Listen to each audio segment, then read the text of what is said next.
नमस्कार. अनेक वेळा रुग्ण क्लिनिकमध्ये येऊन एक मनोरंजक प्रश्न विचारतात. डॉक्टर, मी ब्लड थिनर मेडिसिन घेत आहे, आता मला पालक खाणं बंद करावं लागेल का? कोणी म्हणतं मी रोज लसूण खाल्ला तर रक्त नैसर्गिकरित्या पातळ होईल. आणि काही लोक इंटरनेटवर वाचून ब्लड थिनर मेडिसिन सोबत हर्बल काढे आणि सप्लिमेंट्स घेण्यास सुरुवात करतात. पण खरं काय आहे? रक्त पातळ करणं खरंच गरजेचं असतं का? कोणते पदार्थ औषधांच्या परिणामावर प्रभाव टाकू शकतात? आणि ब्लड थिनर मेडिसिन्स घेताना कोणत्या चुका टाळल्या पाहिजेत? सर्वात आधी एक महत्त्वाची गोष्ट समजून घ्या. ब्लड थिनर मेडिसिन्स रक्ताला पाण्यासारखं पातळ करत नाहीत.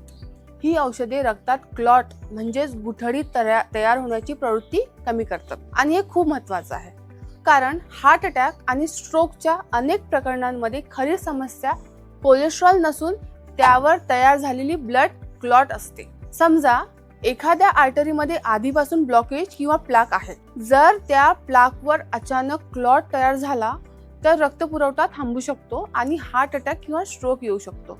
हा धोका कमी करण्यासाठी ब्लड थिनर मेडिसिन्स दिली जातात. आता इथून गोंधळ सुरू होतो. लोकांना वाटतं की जर औषध रक्त पातळ करत असेल तर काही पदार्थही या प्रक्रियेवर परिणाम करू शकतात. आणि उत्तर आहे हो, काही प्रमाणात करू शकतात. सर्वात आधी व्हिटॅमिन के बद्दल बोलूया. व्हिटॅमिन के रक्ताच्या क्लॉटिंग प्रक्रियेमध्ये महत्त्वाची भूमिका बजावते. म्हणून जे रुग्ण वारफारिन सारखी औषधे घेतात त्यांच्यासाठी व्हिटॅमिन के चे संतुलन खूप महत्त्वाचे असते.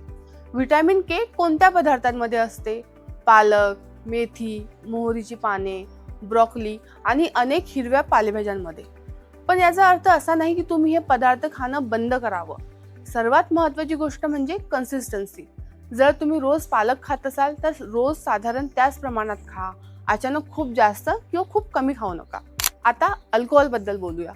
काही लोकांना वाटतं की अल्कोहोल रक्त पातळ करते, पण ब्लड थिनर मेडिसिन सोबत अल्कोहोल घेतल्यास ब्लिडिंगचा धोका वाढू शकतो आणि जर पडण्याची किंवा दुखापत होण्याची शक्यता असेल तर परिस्थिती गंभीर होऊ शकते. म्हणून अल्कोहोल टाळणे किंवा डॉक्टरांच्या सल्ल्यानुसार मर्यादित ठेवणे अधिक योग्य असते. आणखी एक गोष्ट ज्याबद्दल कमी लोकांना माहित असते, ग्रेपफ्रूट ज्यूस. हे काही औषधांच्या मेटाबॉलिझमवर परिणाम करू शकते, म्हणजे औषध शरीरात अपेक्षित पद्धतीने काम करणार नाही. म्हणून जर तुम्ही ब्लड थिनर मेडिसिन्स घेत असाल तर ग्रेपफ्रूट ज्यूस बद्दल डॉक्टरांना नक्की विचारा. आता लसूण, आले आणि हळदी बद्दल बोलूया. हे आरोग्यदायी पदार्थ आहेत आणि यामध्ये नैसर्गिक अँटी इन्फ्लॅमेटरी गुणधर्म देखील असतात. पण अनेक लोक यांचा चुकीचा अर्थ लावतात. त्यांना वाटतं की जर लसूण चांगला असेल तर जितका जास्त तितका अधिक चांगला. हा दृष्टिकोन चुकीचा आहे.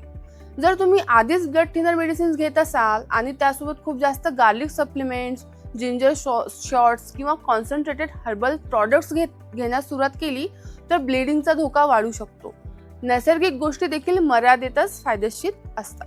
आता आणखी एक महत्त्वाची गोष्ट, फक्त ब्लड थिनर मेडिसिन घेतल्याने हार्ट अटॅकचा धोका पूर्णपणे संपतो का? अजिबात नाही. औषध काही प्रमाणात संरक्षण देते, पण जर ब्लड शुगर नियंत्रणात नसेल, बीपी जास्त असेल, स्मोकिंग सुरू असेल, कोलेस्ट्रॉल आणि ट्रायग्लिसराइड्स वाढलेले असतील तर धोका तरीही कायम राहतो. म्हणूनच खरा भर फक्त रक्त पातळ करण्यावर नसून आर्टरीज निरोगी ठेवण्यावर असला पाहिजे. नियमित चालणे, वजन नियंत्रणात ठेवणे, डायबिटीज मॅनेजमेंट, बीपी कंट्रोल आणि हेल्दी डाएट दीर्घकालीन संरक्षण देतात. आयुर्वेदाच्या दृष्टिकोनातून देखील रक्तवाहिन्यांचे आरोग्य आणि मेटाबॉलिझमचे संतुलन खूप महत्त्वाचे मानले गेले आहे. जेव्हा मेटाबॉलिझम आणि सर्क्युलेशन दोन्ही निरोगी असतात तेव्हा हृदय आणि रक्तवाहिन्यांवरील अनावश्यक ताण कमी होतो.